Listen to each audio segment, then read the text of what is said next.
নমস্কাৰ সকলোকে এয়া ছোৱালীজনী দেখিছে ইমান ধুনীয়াকৈ আছে টিকটিককৈ তাৰপিছত মই যিহেতু পাকঘৰত কাম কৰি আছোঁ সেইকাৰণে তাইক বাইকক মানে লৈ থাকিবলৈ দিছোঁ তাইও ধুনীয়াকৈ টিভি চাই আছে এইফালে ছোৱালীয়ে হাই ক'লে সিহঁতে কি চাই আছে মোক দেখাই দিবলৈ দিলে এইফালে সিহঁতে ধুনীয়া গান এটা চাই আছিলে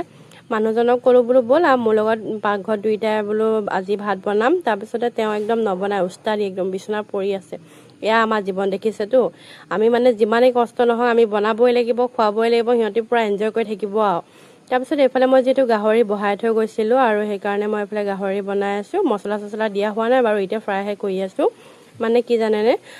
গাহৰি আৰু ব্ৰইলাৰে খাই থাকোঁ বুলি আপোনালোকে ভাবে চাগে ন কিন্তু মই মানে গাহৰি আৰু ব্ৰইলাৰ খাওঁ তাৰ বাহিৰে বেলেগ নাখাওঁ যে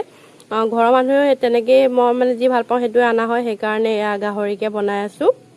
তাৰপিছত এইফালে মাৰ কাৰণে ভাজি বহাইছে পানীলাও বাকলি লগতে হালধি এইফালে মাৰ কাৰণে পানীলাও খাৰ বনাইছে যিহেতু মা দালি নাখায়